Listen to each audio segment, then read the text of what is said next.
ആശ്വാസം നേടാം. ഹൃത്തിനുള്ളിൽ ജീവൻ നൽകും വചനം, തിരുവചനം. വിശുദ്ധ മത്തായി എഴുതിയ സുവിശേഷം അധ്യായം 8 തിരുവചനങ്ങൾ 28 മുതൽ. യേശു മറുകരെ ഗദറായരുടെ ദേശത്തെത്തിയപ്പോൾ ശവക്കല്ലറകളിൽ നിന്ന് ഇറങ്ങി വന്ന 2 പിശാചുബാധിതർ അവനെ കണ്ടുമുട്ടി. ആർക്കും ആ വഴി സഞ്ചരിക്കാൻ സാധിക്കാത്ത വിധം അവർ അപകടകാരികളായിരുന്നു. അവർ അട്ടഹസിച്ചുകൊണ്ട് പറഞ്ഞു, ദൈവപുത്ര, നീ എന്തിന് ഞങ്ങളുടെ കാര്യങ്ങളിൽ ഇടപെടുന്നു?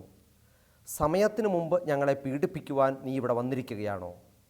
അവരിൽ നിന്ന് അല്പം അകലെ വലിയൊരു പന്നിക്കൂട്ടം മേയുന്നുണ്ടായിരുന്നു. പിശാചുക്കൾ അവനോട് അപേക്ഷിച്ചു, നീ ഞങ്ങളെ പുറത്താക്കുന്നുവെങ്കിൽ ആ പന്നിക്കൂട്ടത്തിലേക്ക് അയക്കണമേ. അവൻ പറഞ്ഞു, പൊയ്ക്കൊള്ളുവിൻ. അവ പുറത്തു വന്ന് പന്നികളിൽ പ്രവേശിച്ചു. പന്നിക്കൂട്ടം മുഴുവൻ കിഴുക്കാൻ തൂക്കായ നിരത്തിലൂടെ പാഞ്ഞു ചെന്ന് കടലിൽ മുങ്ങിച്ചത്തു. പന്നി മേയ്ക്കുന്നവർ ഭയപ്പെട്ടോടി പട്ടണത്തിലെത്തി എല്ലാ കാര്യങ്ങളും പിശാചുബാധിതർക്ക് സംഭവിച്ചതും അറിയിച്ചു. അപ്പോൾ പട്ടണം മുഴുവൻ യേശുവിനെ കാണുവാൻ പുറപ്പെട്ടു വന്നു. അവർ അവനെ കണ്ടപ്പോൾ തങ്ങളുടെ അതിർത്തി വിട്ടു പോകണമെന്ന് അപേക്ഷിച്ചു. വചനത്തിലൂടെ ഞങ്ങളോട് സംസാരിക്കുന്ന നല്ലവനായ ദൈവമേ, ഞങ്ങളിപ്പോൾ ശ്രവിച്ച തിരുവചന ഭാഗങ്ങളെ തിരുസന്നിധിയിൽ സമർപ്പിച്ച് പ്രാർത്ഥിക്കുന്നു. അങ്ങ് വചനത്തിലൂടെയാണല്ലോ എന്നും സംസാരിച്ചത്. വചനത്തിൻ്റെ ശക്തിയാലാണല്ലോ അങ്ങ് ജനത്തെ ദൈവത്തിലേക്ക് അടുപ്പിച്ചത്. എല്ലാവരും അങ്ങയെ വിട്ടുപോയപ്പോൾ പത്രോസിനോട് അങ്ങ് ചോദിച്ചുവല്ലോ, നിനക്കും പോകണമെന്ന് ആഗ്രഹമുണ്ടോ? പത്രോസ് അങ്ങയോട് പറഞ്ഞുവല്ലോ, കർത്താവെ, ഞങ്ങൾ ആരുടെ പക്കലേക്ക് പോകും? നിത്യജീവൻ്റെ വചനങ്ങൾ അങ്ങയുടെ പക്കലുണ്ടല്ലോ എന്ന്. നിത്യജീവൻ്റെ വചനങ്ങൾ എന്നും ഞങ്ങൾക്ക് വിശുദ്ധ ഗ്രന്ഥത്തിലൂടെ സമ്മാനിക്കുന്ന നല്ല ദൈവമേ, ഞങ്ങളീ കേട്ട തിരുവചന ഭാഗങ്ങൾ ആഴത്തിൽ ഞങ്ങളുടെ ജീവിതത്തിൽ പതിഞ്ഞിറങ്ങി മാനസാന്തരത്തിൻ്റെ വിത്തുകൾ ഉളവാക്കുവാൻ ഞങ്ങളെ ഓരോരുത്തരെയും അനുഗ്രഹിക്കണമേ. ഈ തിരുവചന ഭാഗം കേട്ടുകൊണ്ടിരിക്കുന്ന എല്ലാവരെയും പരിശുദ്ധാത്മാവിൻ്റെ അഭിഷേകത്താൽ ജ്വലിപ്പിക്കണമേ. ആത്മാവിൻ്റെ അഗ്നിയാൽ അവരെ നിറയ്ക്കണമേ. പരിശുദ്ധ അമ്മേ, മാതാവേ, ഞങ്ങളുടെ ഏവരുടെയും അമ്മേ, പുരോഹിതന്മാരുടെ അമ്മേ, ഞങ്ങൾക്ക് വേണ്ടി ദൈവസന്നിധിയിൽ മാധ്യസ്ഥം വഹിക്കുകയും ചെയ്യണമേ. നിത്യം പിതാവും പുത്രനും പരിശുദ്ധാത്മാവുമായ സർവേശ്വര എന്നേക്കും ആമേൻ.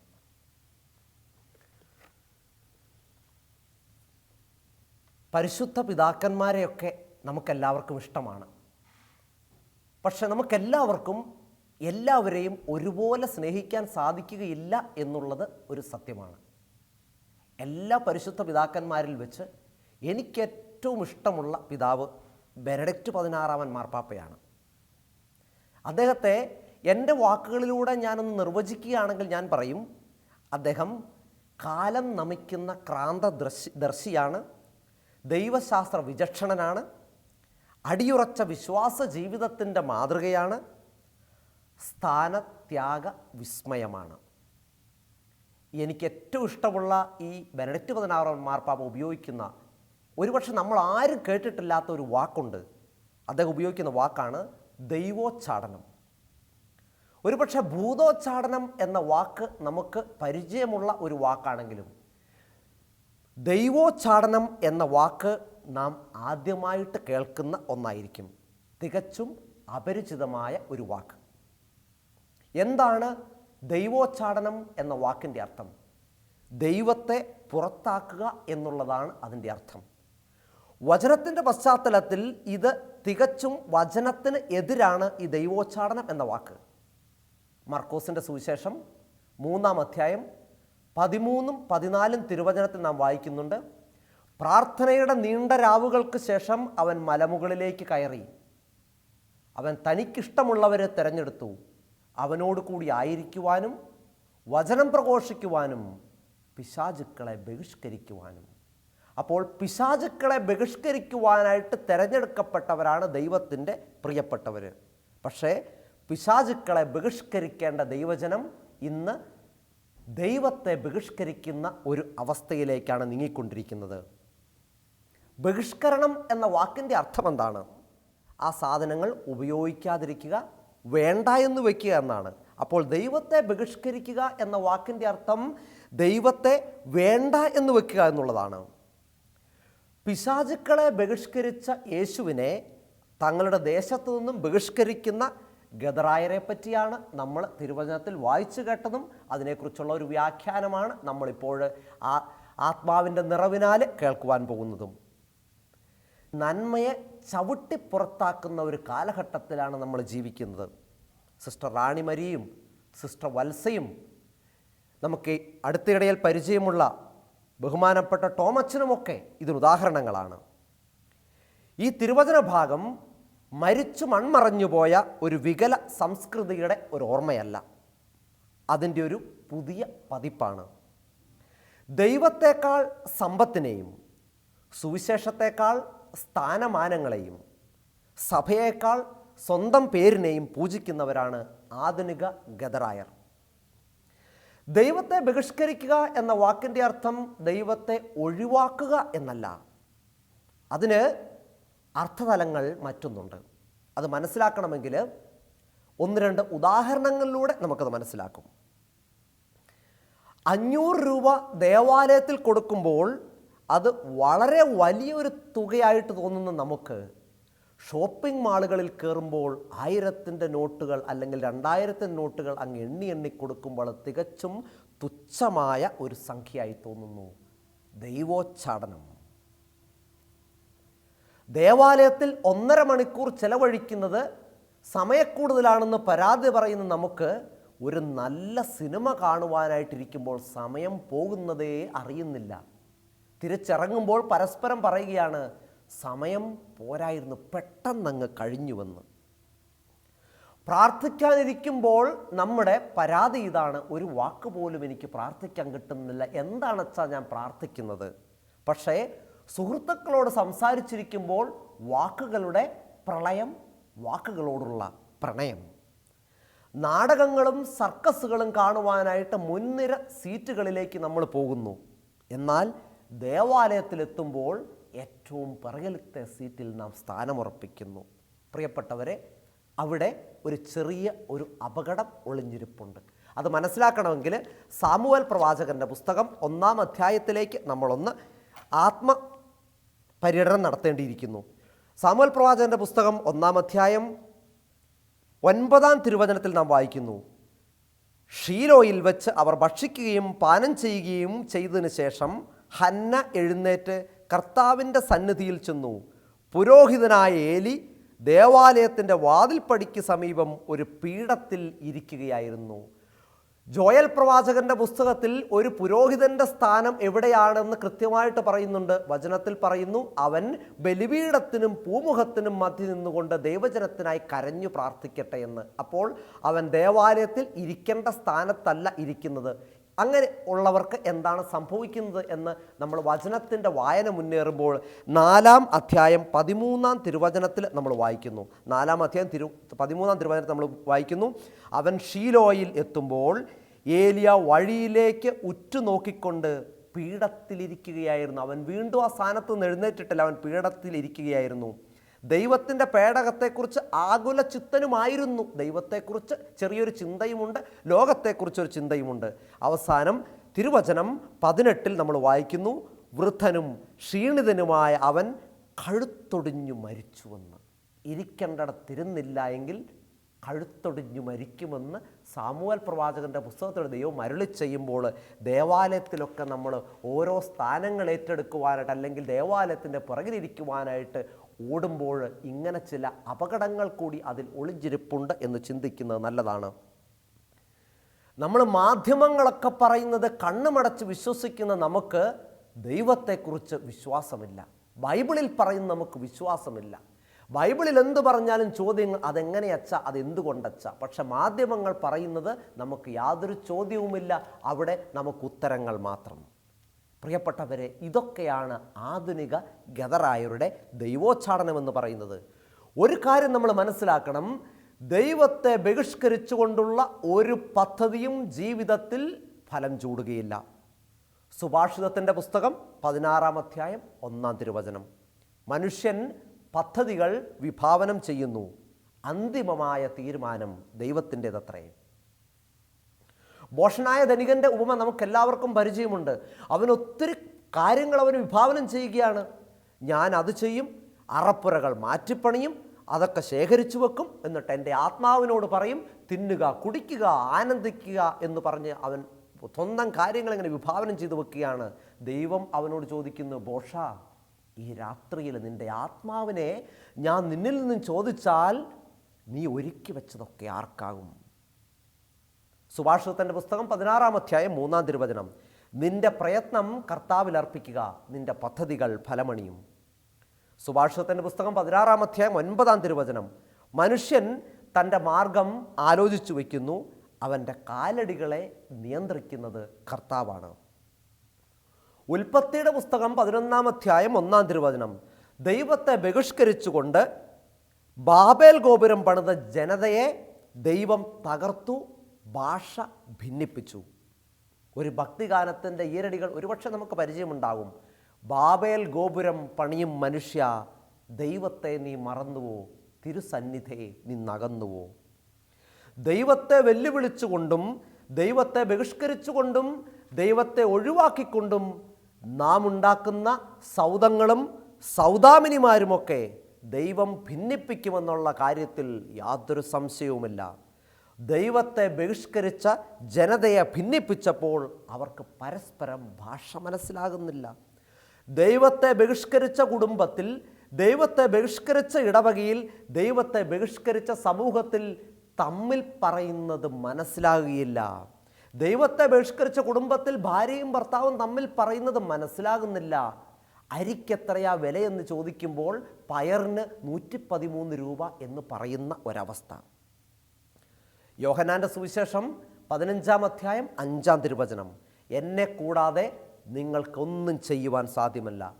വിശുദ്ധ പൗലോസ്ലീഹ റോമാക്കാർക്ക് എഴുതിയ ലേഖനം 9-ാം അധ്യായം 16-ാം തിരുവചനത്തിൽ നാം വായിക്കുന്നു, നിന്റെ ആഗ്രഹമോ പ്രയത്നമോ അല്ല, കർത്താവിൻ്റെ കരുണയാണ് എല്ലാറ്റിൻ്റെയും അടിസ്ഥാനം. ഫിലിപ്പിയർക്കുള്ള ലേഖനം 4-ാം അധ്യായം 13-ാം തിരുവചനം. എന്നെ ശക്തനാക്കുന്നവനിലൂടെ എനിക്കെല്ലാം ചെയ്യാൻ സാധിക്കും. ദൈവത്തെ കൂടാതെയുള്ള നമ്മുടെ പ്രവർത്തനങ്ങളെല്ലാം ഫലസമാപ്തി പ്രാപിക്കുകയില്ല എന്ന് തിബെരിയൂസ് കടൽ തീരത്തെ പത്രോസിൻ്റെ അനുഭവം നമ്മളെ പഠിപ്പിക്കും.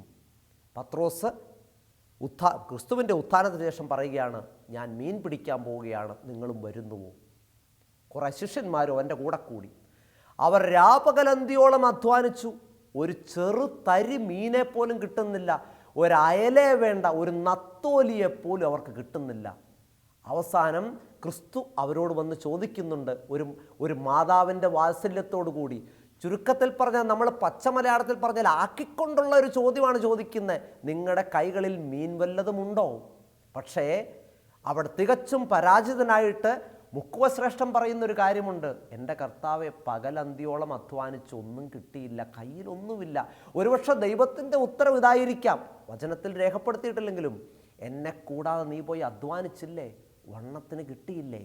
ഒന്നും കിട്ടിയില്ല അവർക്ക്. അവസാനം ദൈവം പറയുകയാണ്, നീ എവിടെ വലയിട്ടോ? രാത്രി മുഴുവൻ അവർ അധ്വാനിച്ചു. അവരാ അധ്വാനിച്ച അതേ സ്ഥലത്ത് ദൈവം പറയുകയാണ്, ആ വള്ളത്തിൻ്റെ വലത്ത് ഭാഗത്ത് നീ വലയിടുക. ദൈവത്തോടു കൂടി അധ്വാനിച്ചപ്പോൾ, ദൈവത്തെ ചുറ്റിപ്പറ്റി അവൻ അധ്വാനിച്ചപ്പോൾ ദൈവം അവന് ചാകര സമ്മാനിക്കുന്നു. ദൈവത്തെ കൂടാതെ നമ്മൾ എവിടെ പോയാലും ദുരന്തങ്ങൾ നമ്മെ വേട്ടയാടുമെന്ന് നമ്മളെ പഠിപ്പിക്കുന്ന പഴയ നിയമത്തിലെ മറ്റൊരു കഥാപാത്രമുണ്ട്, അത് യോനയാണ്. ആരൊക്കെ എന്തൊക്കെ പറഞ്ഞാലും യോനയെ എനിക്ക് ഒത്തിരി ഇഷ്ടമുള്ളൊരു കഥാപാത്രമാണ്. യോനയും എൻ്റെ ജീവിതം തമ്മിൽ ഒത്തിരി സാമ്യം കാണുന്നുണ്ട്. അങ്ങോട്ട് വിളിച്ചാൽ നേരെ ഓപ്പോസിറ്റ് സൈഡിലേക്ക് പോകുന്ന ഒരു മനോഭാവം.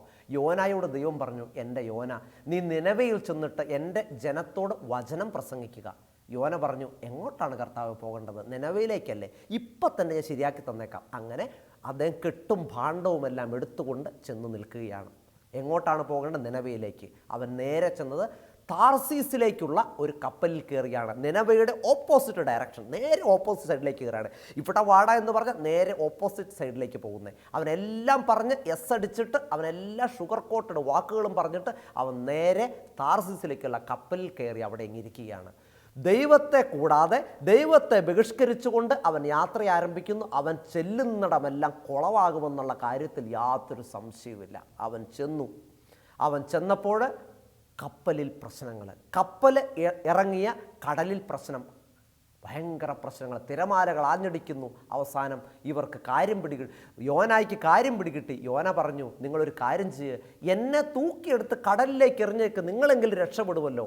അങ്ങനെ മനസ്സോടുകൂടി ഇവർ യോനായെ 2 പേര് കാലിലും പിടിച്ചു, 2 പേര് കരങ്ങളിലും പിടിച്ചു. ഏലേ ലൈസ എന്ന് പറഞ്ഞുകൊണ്ട് അവനെ കടലിലേക്ക് വലിച്ചെറിഞ്ഞു.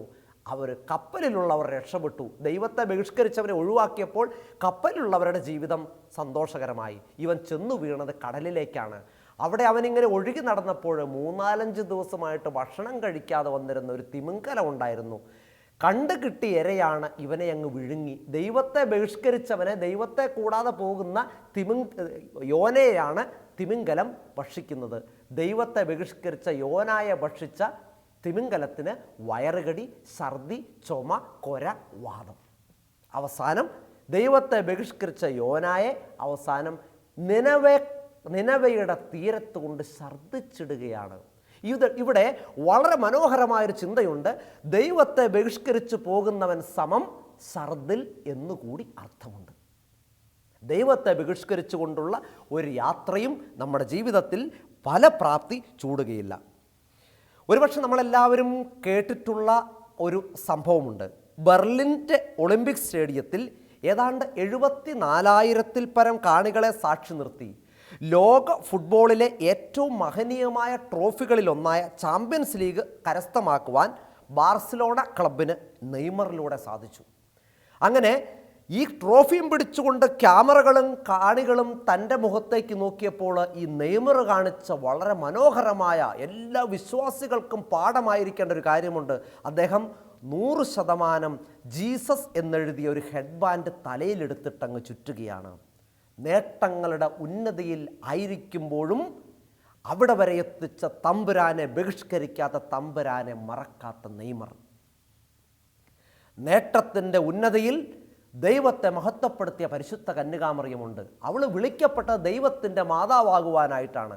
അവിടെ പോലും അവൾ ചെയ്യുന്ന ദൈവത്തെ മഹത്വപ്പെടുത്തിക്കൊണ്ട് അവൾ മറിയത്തിൻ്റെ സ്തോത്രഗീതം നമുക്ക് ലൂക്കായുടെ സുവിശേഷത്തിൽ വായിക്കുവാനായിട്ട് സാധിക്കും. അവൾ സ്തോത്രഗീതം ആലപിക്കുകയാണ്. അതിനുശേഷം അവൾ ശുശ്രൂഷ ചെയ്യുകയാണ്. എലിസബത്തിനെ ശുശ്രൂഷിക്കുവാനായിട്ട് മലഞ്ചെരുവിലൂടെ നടന്ന് യാത്ര ചെയ്യുകയാണ്. ദൈവത്തെ ബഹിഷ്കരിച്ചുകൊണ്ട് നാം ഉണ്ടാക്കുന്ന സമ്പത്തെല്ലാം ഒരു നാൾ നമ്മെ ബഹിഷ്കരിക്കും. എനിക്കറിയാവുന്ന ഒരു ചേട്ടനുണ്ട്. ഈ ചേട്ടൻ ദൈവത്തെയും പേടിയില്ല, മനുഷ്യനെയും പേടിയില്ല എന്ന രീതിയിൽ ജീവിക്കുന്ന ഒരു മനുഷ്യനാണ്. അവസാനം ഇദ്ദേഹം മെഡിക്കൽ കോളേജിൽ ഒരു അത്യാസന്ന നിലയിൽ കിടക്കുകയാണ്. എൻ്റെ പട്ടത്തിനൊക്കെ ഈ ചേട്ടൻ എന്നെ ഒത്തിരി സഹായിച്ചിട്ടുമുണ്ട് സാമ്പത്തികമായിട്ട്. പക്ഷെ ദൈവവിശ്വാസം എന്ന് പറയുന്നത് ഈ ചേട്ടനില്ല. ഈ ചേട്ടൻ എപ്പോഴും എന്നോട് പറയുന്നൊരു കാര്യമുണ്ട്, അച്ഛൻ എന്നോട് പറ ദൈവമുണ്ട് എന്ന്, ഞാൻ പറഞ്ഞു തരും 101 കാരണങ്ങൾ കൂടി ദൈവമില്ല എന്ന് ഞാൻ തെളിയിച്ചു തരുമെന്ന്. അവസാനം അദ്ദേഹം ഇങ്ങനെ മരണക്കിടക്കയിൽ കിടന്നപ്പോൾ വീട്ടുകാരെന്നെ വിളിച്ചിട്ട് പറയുകയാണ്, അച്ഛൻ ഒന്ന് വരണം, അച്ഛൻ്റെ സുഹൃത്ത് ഇങ്ങനെ മരണക്കിടക്കയിൽ കിടക്കുകയാണ്, അച്ഛൻ വന്നൊന്ന് പ്രാർത്ഥിക്കണം. അങ്ങനെ ഞാൻ അവിടെ ചെന്നു. ഈ ചേട്ടനുമായിട്ട് കുറേ നേരം ഇരുന്ന് സംസാരിച്ചു കഴിഞ്ഞപ്പോൾ ഈ ചേട്ടനോട് പറഞ്ഞു, അച്ഛാ എനിക്കൊരു അന്ത്യാഭിലാഷമുണ്ട്, എൻ്റെ അവസാനത്തെ ഒരു ആഗ്രഹമുണ്ട്, അതെൻ്റെ മക്കളോടായിട്ട് പറഞ്ഞു കഴിഞ്ഞിട്ട് അവർ ചെയ്യുമോ എന്നറിയില്ല, അതുകൊണ്ട് അച്ഛൻ ഒരു കാര്യം ചെയ്യണം, അച്ഛൻ അവരോടൊന്ന് പറയണം. എന്താണ് ആ കാര്യം? ഞാൻ ചേട്ടനോട് ചോദിച്ചു. ചേട്ടൻ പറഞ്ഞു, അച്ഛനൊരു കാര്യം ചെയ്ത് വെച്ചാൽ മതി, എൻ്റെ ശവകുടീരത്തിൽ ഈ സ്ലാബ് വെക്കുമ്പം ആ സ്ലാബിൽ എഴുതി വെക്കേണ്ട കുറേ വചനങ്ങളുണ്ട്, അതൊന്ന് അവരോട് പറഞ്ഞു കൊടുക്കണം. അത് എന്താണ് ആ വചനം? അത് സഭാപ്രസംഗകൻ്റെ പുസ്തകം 11-ാം അധ്യായം 9-ാം തിരുവചനത്തിലെ ഒരു ഭാഗമാണ്. സഭാപ്രസംഗകൻ്റെ പുസ്തകം 11-ാം അധ്യായം 9-ാം തിരുവചനവും 12-ാം അധ്യായം 1-ാം തിരുവചനവും. യുവാവേ, യുവത്വത്തിൽ നീ സന്തോഷിക്കുകയും യൗവനത്തിൻ്റെ നാളുകളിൽ നിൻ്റെ ഹൃദയം നിന്നെ ആനന്ദിപ്പിക്കട്ടെ. ഹൃദയത്തിൻ്റെ പ്രേരണകളെയും കണ്ണിൻ്റെ അഭിലാഷങ്ങളെയും പിൻചെല്ലുക, എന്നാൽ ഓർമ്മിച്ചുകൊള്ളുക, ഇവയ്ക്കെല്ലാം ദൈവം നിന്നെ ന്യായവിധിക്കായിട്ട് വിളിച്ചുകൊള്ളും. ഇത് ഒന്നാമത്തെ എഴുതേണ്ട വചനം. രണ്ടാമത് പറഞ്ഞതാണ്, ഒന്നിലും സന്തോഷം തോന്നുന്നില്ല എന്ന് നീ പറയുന്ന ദുർദിനങ്ങളും വർഷങ്ങളും വാർദ്ധക്യവും ആഗമിക്കും മുമ്പ് യൗവനകാലത്ത് സൃഷ്ടാവിനെ അനുസ്മരിക്കുക. ഈ ഒരു വലിയ ഒരു സെൻറ്റൻസാണ് തൻ്റെ കബറിടത്തിലെ ആ ഒരു സ്ലാബിൽ എഴുതി വെക്കണമെന്ന് ചേട്ടൻ പറഞ്ഞത്. അവസാനം ഞാൻ തിരിച്ചു വന്ന് ഈ ചേട്ടൻ്റെ മരുമക്കളും മക്കളും എല്ലാം കൊണ്ട് അച്ഛനോട് എന്താണ് പറഞ്ഞതെന്ന് ചോദിച്ചു. അപ്പോൾ ഞാൻ പറഞ്ഞു, ഇങ്ങനെ ഒരു കാര്യമാണ് പറഞ്ഞിരിക്കുന്നത്. അങ്ങനെ ഇവരിതെല്ലാം കേട്ടു. അങ്ങനെ ഈ ചേട്ടൻ മരിച്ച സമയത്ത് എനിക്ക് പോകാനായിട്ട് സാധിച്ചില്ല. ഞാൻ ഈ ചേട്ടനെ 41 ചെല്ലുകയാണ്. 41 ചെന്ന് കഴിഞ്ഞപ്പോൾ ഞാൻ കുർബാനയ്ക്ക് കയറുന്നതിന് മുമ്പായിട്ട് ഞാൻ നേരെ സിമിത്തേരിയിലേക്ക് ചെന്നു. അപ്പോൾ ഈ ചേട്ടൻ എഴുതി വെച്ചിരിക്കുന്ന സെൻറ്റൻസ് അടക്കം ഞാൻ പേപ്പറിൽ എഴുതി കൊടുത്തിട്ടുണ്ടായിരുന്നു. അപ്പോൾ ഞാൻ അവിടെ ചെന്ന് കഴിഞ്ഞപ്പോഴത്തേനും ആ സ്ലാബിൽ ഇങ്ങനെ എഴുതി വെച്ചിട്ടായിരുന്നു RIP ഇത് മാത്രം. പിന്നെ ജനിച്ചതെന്ന് മരിച്ചതെന്ന് ഈ 2 സെൻറ്റൻസ് മാത്രമേ അവിടെ എഴുതിയിട്ടുള്ളൂ. അപ്പോൾ എല്ലാം കഴിഞ്ഞ് വീട്ടിലെ പരിപാടിയെല്ലാം ചെയ്ത് കഴിഞ്ഞപ്പോൾ ഞാൻ ഈ മരുമോളെ വിളിച്ചിട്ട് ചോദിച്ചു, ഈ ചേട്ടൻ്റെ അവസാനത്തെ ആഗ്രഹമല്ലായിരുന്നു ഈ സഭാപ്രസംഗൻ്റെ പുസ്തകത്തിലെ ഈ 11-ാം അധ്യായം 9 മുതലുള്ള തിരുവചനത്തിലെ ഭാഗങ്ങൾ എഴുതി വെക്കുക, അതെന്തുകൊണ്ടാണ് എഴുതി വെക്കാതിന് സമയം കിട്ടാത്തത് കൊണ്ടാണോ? അപ്പോൾ പള്ളിയിലും പോകാതെ എപ്പോൾ ഞായറാഴ്ച പോലും അധ്വാനിച്ച് മക്കൾക്ക് വേണ്ടി ഒത്തിരി കാശ് സമ്പാദിച്ച ചേട്ടൻ്റെ മരുമകൾ എന്നോട് പറയാണ്, എൻ്റെ അച്ഛാ, ഈ അക്ഷരത്തിലൊക്കെ വചനത്തിലൊക്കെ എന്തിരിക്കുന്നു? ഓരോ അക്ഷരത്തിനും അച്ഛാ ഇത്ര രൂപ വെച്ച് കൊടുക്കണം, 100 രൂപ 150 രൂപ വെച്ച് കൊടുക്കണം. അല്ലെങ്കിൽ തന്നെ ആരാ അച്ഛാ ഇതിൻ്റെ കുഴിമാടത്തിന് മുമ്പിൽ വന്ന് വെച്ച് ഈ ഇത്രയും വലിയ സെൻറ്റൻസ് വായിക്കാനായിട്ട് പോകുന്നേ?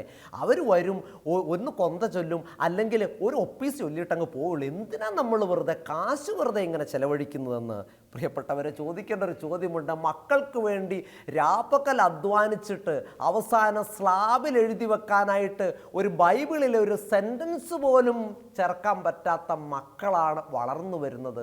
ദൈവത്തെ ബഹിഷ്കരിച്ചുകൊണ്ട് ഈ ചേട്ടൻ എന്തൊക്കെ ഉണ്ടാക്കി വെച്ചു.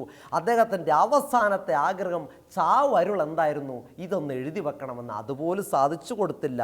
അതാണ് ഞാൻ പറഞ്ഞത്, ദൈവത്തെ ബഹിഷ്കരിച്ചുകൊണ്ട് ദൈവത്തെ ഇല്ലാതാക്കിക്കൊണ്ട് നാം ഉണ്ടാക്കുന്ന സൗധങ്ങളും മണിമേടകളും സൗദാമിനിമാരും ഒക്കെ നമ്മളെ വിട്ടുപിരിയുമെന്നുള്ള കാര്യത്തിൽ യാതൊരു സംശയവുമില്ല. കത്തോലിക്ക സഭയിലെ ഏറ്റവും 2 വലിയ മഹാത്ഭുതങ്ങളാണ് വിശുദ്ധ കുർബാനയും കുമ്പസാരവും. അവയെ കൂടാതെ ജീവിതത്തിൽ നാം എന്തൊക്കെ നേടിയെടുത്തു കഴിഞ്ഞാലും പ്രിയപ്പെട്ടവരെ അത് ഫലസമാപ്തി ചൂടുകയില്ല. ഹാഗായി പ്രവാചകന്റെ പുസ്തകം 1-ാം അധ്യായം 6-ാം തിരുവചനം, നിങ്ങളുടെ സ്ഥിതിയെപ്പറ്റി ചിന്തിക്കുവിൻ. നിങ്ങൾ ഏറെ വിതച്ചു, കുറച്ചു മാത്രം കൊയ്തു. നിങ്ങൾ ഭക്ഷിക്കുന്നു, ഒരിക്കലും തൃപ്തരാകുന്നില്ല. നിങ്ങൾ പാനം ചെയ്യുന്നു, നിങ്ങൾ തൃപ്തരാകുന്നില്ല. വസ്ത്രം ധരിക്കുന്നു, കുളിര് മാറുന്നില്ല. കൂലി ലഭിക്കുന്നു, എന്നാൽ അത് ഓട്ടസഞ്ചിയിൽ മാത്രം. എന്തുകൊണ്ടാണ് ഇത് സംഭവിക്കുന്നത് നിങ്ങൾ ചോദിക്കുന്നു. എന്നാൽ ഞാൻ പറയുന്നു, നിങ്ങൾ ഓരോരുത്തരും നിങ്ങളുടെ ഭവനത്തെ പ്രതി വ്യഗ്രത കാണിക്കുമ്പോൾ എൻ്റെ ആലയം തകർന്നു കിടക്കുന്നു എന്നതുകൊണ്ട് തന്നെ. പ്രിയപ്പെട്ടവരെ, ജീവിതത്തിൽ ദൈവത്തെ ഒഴിവാക്കിക്കൊണ്ടുള്ള ഒരു കാര്യവും ഫലസമാപ്തി ചൂടുകയില്ല. ഒന്ന് നമുക്ക് ചിന്തിക്കാം, ആത്മശോധന ചെയ്യാം. നമ്മുടെയൊക്കെ യാത്ര ദൈവത്തോടു കൂടിയുള്ള യാത്രയാണോ, ദൈവോച്ചാടനം നടത്തിക്കൊണ്ടുള്ള ഒരു യാത്രയാണോ എന്ന് നമുക്ക് കണ്ണുകളടയ്ക്കാം, ഒന്ന് പ്രാർത്ഥിക്കാം. ദൈവമായ കർത്താവേ, അങ്ങയോടുകൂടി ആയിരിക്കുവാനും വചനം പ്രഘോഷിക്കുവാനും പിശാചുക്കളെ ബഹിഷ്കരിക്കുവാനും പ്രാർത്ഥനയുടെ നീണ്ട രാവുകൾക്ക് ശേഷം അങ്ങ് തൻ്റെ പ്രിയപ്പെട്ടവരെ തിരഞ്ഞെടുത്തു. ആ വിശ്വാസ പാരമ്പര്യം അങ്ങ് ഞങ്ങൾക്ക് നൽകി. എന്നാൽ ഞങ്ങളുടെ ഓട്ടവും ഞങ്ങളുടെ നേട്ടവും ഞങ്ങളുടെ നടത്തവുമെല്ലാം അങ്ങയെ കൂടാതെയായിരുന്നു. എന്തൊക്കെയോ വെട്ടിപ്പിടിക്കാനും ആ വെട്ടിപ്പിടിച്ചതൊക്കെ കെട്ടിപ്പിടിച്ച് കിടക്കുവാനുമായിട്ടുള്ള പ്രയാണത്തിൽ ദൈവമേ അങ്ങയെ ബഹിഷ്കരിച്ചു കൊണ്ടുള്ള ഒരു യാത്രയായിരുന്നു. എന്നാൽ ഇനിയുള്ള യാത്ര ദൈവമേ അങ്ങനെ ആവാതിരിക്കട്ടെ. നിൻ്റെ ആഗ്രഹമോ പ്രയത്നമോ അല്ല, കർത്താവിൻ്റെ കരുണയാണ് എല്ലാറ്റിൻ്റെ അടിസ്ഥാനമെന്ന വചനത്തിൽ വിശ്വസിച്ചുകൊണ്ട് അങ്ങയോടുകൂടി യാത്ര ചെയ്യുവാൻ, അങ്ങയുടെ കരങ്ങൾ പിടിച്ച് യാത്ര ചെയ്യുവാൻ ഞങ്ങളെ ഓരോരുത്തരെയും അങ്ങ് അനുഗ്രഹിക്കുകയും ചെയ്യണമേ. നിത്യം പിതാവും പുത്രനും പരിശുദ്ധാത്മാവുമായ സർവേശ്വര എന്നേക്കും ആമേൻ. ഈശോ മിശിഹായ്ക്ക് സ്തുതിയായി.